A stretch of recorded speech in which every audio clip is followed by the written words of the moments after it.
Frank Sinatra said, "The best revenge is massive success." What's a real life example of this? The guy who invented ring cameras went on Shark Tank and was rejected by everyone. They all thought it would fail. Well, you know the rest. Ron McNair had the police called on him when he was little because he was black and reading in a library. He grew up to be an astronaut, and the library he was kicked out of was later named after him. For those who may not be familiar with his name, he was one of the Challenger crew members on the 28th of January, 1986. When Lady Gaga was in college, some of her classmates had a Facebook group called Stephanie Germanotta, You'll Never Be Famous. Pretty sure she proved them wrong. Brendan Fraser getting the Oscar this year after being blacklisted from Hollywood for over a decade for speaking out about being sexually assaulted. Nothing to do with the question asked, but my favorite Sinatra story is him asking a waiter what's the biggest tip he ever received. $200, Mr. Sinatra. Yeah, well, here's $300. By the way, kid, who gave you a $200 tip? You, Mr. Sinatra. There was a multi-millionaire, like $100 of millionaire, from where I am from, that applied for membership at a country club, was turned away because of some random rich country club rule. Anyway, a few years later the country club was wanting to expand its golf course and was going to buy up the neighboring properties. This guy decided to go ahead and outbid the country club and buy up the properties himself. He turned into your generic McMansion suburbia, but still. That's the sort of passive-aggressive duck you money I one day hope to have. Reminds me of President Eisenhower. Before he was president, he tried to join Denver Country Club and they rejected him. Then, you know, he won WWII and the presidency. When Denver CC offered him an honorary membership, he rejected them and joined the, at the time, less prestigious one down on the other side of the rich people tracks. Blockbuster laughed baby Netflix out of the room with their idea. Then later, grown-up Netflix killed Blockbuster. Erin French, chef owner of restaurant The Lost Kitchen in rural Maine, co-owned a restaurant in the town of Belfast with her husband. A very tumultuous relationship ended with him changing the locks on the building with all of her equipment inside. She licked her wounds, leased space in an old mill building in her tiny hometown of Freedom, and built from the ground one of the best restaurants in the country, with a coveted reservation that is fabled for its difficulty to get a table. Has her own multi-season documentary on TV and is absolutely killing it in the culinary world now. Michael J. Fox has a great story about when he started out. Some big wheel at the network didn't like him for the role of Alex P. Keaton on Family Ties. He was too short, not cute, not heartthrob enough. You are never going to see his face on a lunchbox. But the producer cast him anyway and the show shot to #1 and stayed there. Fox sent him a Family Ties lunchbox with his face on it and then Back to the Future 1, 2, 3 lunchboxes. Sylvester Stallone as well. Casting agents told him he was too stupid looking and he'd only get small roles as the thug who got beaten up. He said he literally went to every casting agent and Nick and got rejected by all of them. Even after he wrote Rocky and found producers, they didn't want him to star in it. When I was at university I had a friend who had a spare car parking space under his apartments, and as parking was difficult to find in the area I asked if I could park there and he said yes, so I did, for about a month until he told me to move it on Tuesday, tomorrow, as he was going to rent it out to someone. I told him I wasn't around until Wednesday morning. We had some sort of text argument but I literally said thank you, I'll be happy to pay how much you want for the day but I'm not physically back within 24 hours. Anyway, I get back Wednesday morning, and I've got a flat tire. I was young, I thought it was just an abnormal thing, so I pump it up and drive off, and while traveling at 60 miles per hour lose the steering and nearly crash. Tire's flat again, it's got a puncture wound. He's clearly put a screwdriver through my tire, so an AA call out and £150 later the tire's changed and I'm fuming. Cut to 6 months later, I didn't say anything to him, what's to say, and there's a party at his 1-bedroom flat and I've been invited, weird but okay. We turn up, I'm enthusiastic to see him, Neither of us bring up the car. I feel like he thinks he got away with it, that I don't know it was him. I was told by a friend after the incident that he did do it. As the party is in full swing, I stole his microwave glass tray, his oven metal grill from inside the oven. I stole at least 4 left shoes. I took the power cable to his Wi-Fi router, and I took the plastic stop Big Dig from inside his toilet cistern just before we left. It was a massively successful revenge. Apparently he was complaining to mutual friends for months. I never told anyone about it. I just nodded my head and said, oh, that's a shame. Italian industrialist, builder of tractors, made a mint out of it and rewarded himself with a new Ferrari. Ferrari broke down. Needed a new clutch. Wealthy industrialist waited patiently for his new clutch to arrive, and after many weeks it finally showed up. Same clutch he was putting in his tractors, more than twice the price. A little bit annoyed at this, he rang Ferrari to complain.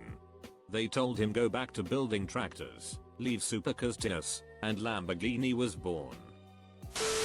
Sony and Nintendo were working on a console together before the N64 came out, intending to utilize Nintendo's gaming hardware combined with Sony's sound tech to create games with more immersive sound capabilities than have been seen before. Partway through development and immediately following Sony's announcement of their partnership, Nintendo backed out of the deal, which, if you're not aware of Japanese business etiquette, is kind of a big dig move. Nintendo backed out to work with Philips to put Nintendo games on the CDI, which resulted in the worst received Nintendo games of all time. Sony, out of spite, went on to make the PlayStation, one of the best-selling consoles in gaming history, and cement themselves as a massive player in the console wars to this day. Edited for various corrections. Thanks replies. In the 1960s, Ford wanted to buy Ferrari. Just before they closed the deal, Ferrari slammed the door on them and let themselves be bought by Fiat. Ford, then, designed an entirely new supercar, beat Ferrari at the 24 Hours of Le Mans from 1966 to 1969, and Ferrari hasn't won that race since against any other car manufacturer. And for the icing on the cake, 50 years later, Ford entered again after not competing since the 70s, and won again. David Tepper, after being passed on for partner multiple times at Goldman Sachs, decided to go work for himself. A few decades later he bought his ex-boss's house, John Cassini, in the Hamptons for $43 million.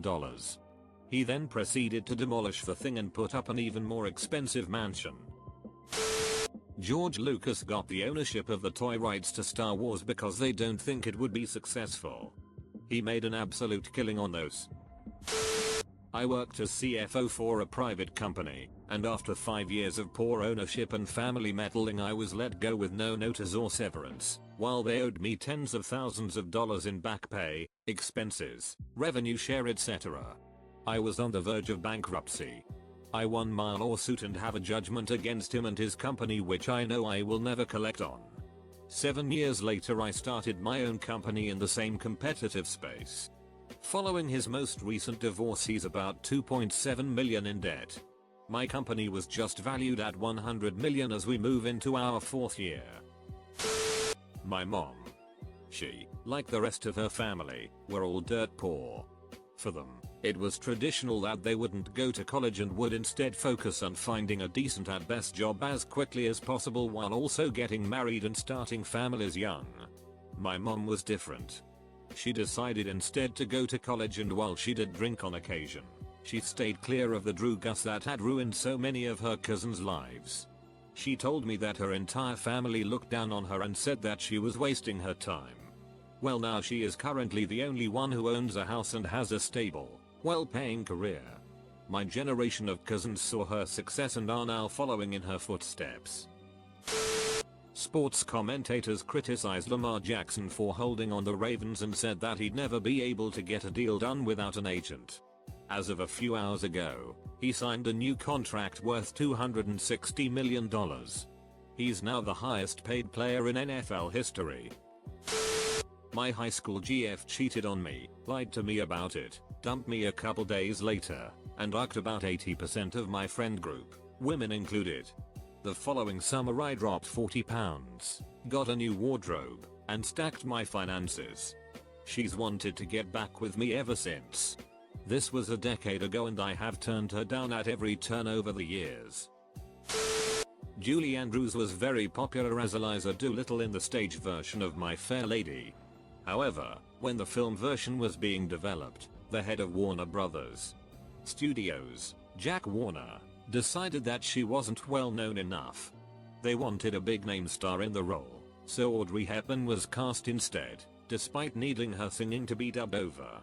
With the role no longer available, Andrews was instead took on the role of the titular character in Mary Poppins.